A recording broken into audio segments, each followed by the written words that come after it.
మీనరాశి ఫలితం అన్నమాట. పూర్వాభాద్ర 4వ పాదం, ఉత్తరాభాద్ర అన్ని పాదాలు, రేవతి నక్షత్రం అన్ని పాదాలు. ఆదాయం వీళ్ళకి 14 పాళ్ళు, ఇన్కము 14 పాళ్ళు వస్తుంది. వ్యయం అనేది ఖర్చు అనేది 11 పాళ్ళు. సమాజంలో గౌరవ మర్యాదలు అనేవి 7 పాళ్ళు. వ్యయం అవమానం అనేది 2 పాళ్ళు.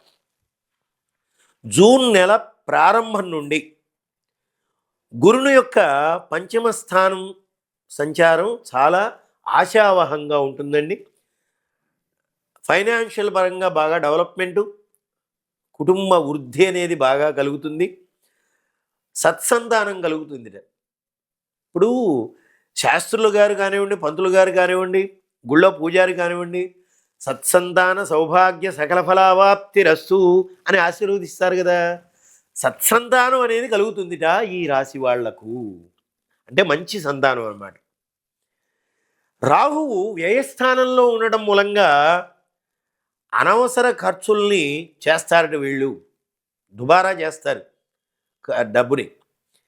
విదేశీ ప్రయాణాలు బాగా చేస్తారట అవసరం లేకపోయినా. వ్యాపారాల్లో పెట్టుబడులు తగ్గించడం అనేది చాలా మంచిది. ఆధ్యాత్మిక విషయాలకి ప్రాధాన్యత ఇవ్వాలి. అంటే భగవంతుణ్ణి ఆరాధించడం, భగవంతుణ్ణి స్మరించడం అనేది వీళ్ళు బాగా చేయాలి. ఈ కలికాలంలో చూడండి, ఏ రాశి వాళ్ళైనా సరే, 12 రాసుల్లో ఎవరైనా సరే నామస్మరణ అనేది చేయాలి.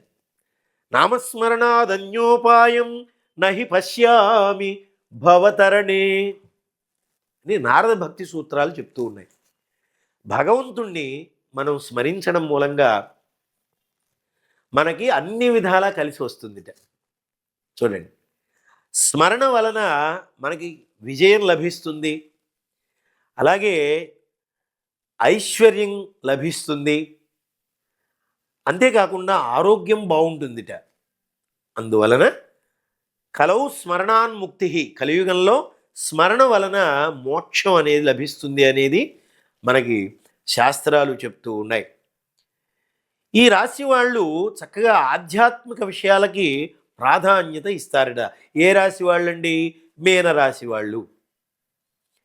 పంచమ స్థానంలో బృహస్పతి ఉచ్చస్థానంలో ఉండడం మూలంగా అన్ని రంగాల్లోనూ కూడా ముందడుగు వేస్తారట. పూర్వజన్మలో చేసుకున్నటువంటి పుణ్యం వలన ఆకస్మిక ఉపద్రవాల నుండి, ఆపదల నుండి కానివ్వండి, ప్రమాదాల నుండి కానివ్వండి, వీళ్ళకి రక్షణ అనేది లభిస్తుంది. అపమృత్యు దోష నివారణ లభిస్తుంది. దైవ బలంతో అన్నిట రాణిస్తారు. ఈ రాశి వాళ్ళు తమ సద్గుణవంతులైనటువంటి సంతానం మూలంగా, మంచి గుణాలు కలిగినటువంటి పిల్లల మూలంగా వీళ్ళు ఆనందాన్ని పొందుతారు. జన్మరాశి యందు శని సంచారం వలన ఈ రాశి వాళ్ళకి దైవబలం, అలాగే జ్ఞాపక శక్తి పెంచడంలో బుద్ధిశాలిగా, జ్ఞానిగా, కఠిన పరిశ్రమ చేసేటువంటి వాళ్ళుగా తీర్చిదిద్దుతుంది. శారీర దారుఢ్యం కలిగి ఉంటారన్నమాట. మంచి కండబలం, పుష్టి కలిగి ఉంటారు. అమరేంద్ర బాహుబలి లాగా ఉంటారన్నమాట వీళ్ళు. సోదరులతో అభిప్రాయ భేదాలు వస్తూ ఉంటాయి. వైవాహిక జీవితంలో హెచ్చు తగ్గులు అనేటువంటివి వీళ్ళకి ఏర్పడుతూ ఉంటాయన్నమాట. అలాగే ఈ మీనరాశి వాళ్ళకి లక్కీ నెంబర్ 3, అంటే అదృష్ట సంఖ్య 3. గురువారం, సోమవారాలు ఈ 3వ సంఖ్య చక్కగా కలిసి వచ్చిందనుకోండి, వీళ్ళకి మరింతగా శ్రేయోదాయకంగా ఉంటుంది. వీళ్ళు ఆంజనేయ స్వామి వారిని ఆరాధించాలి, దుర్గామాతను ఆరాధించాలి, అలాగే పరమేశ్వరుణ్ణి అభిషేకంగా ఆరాధించాలి.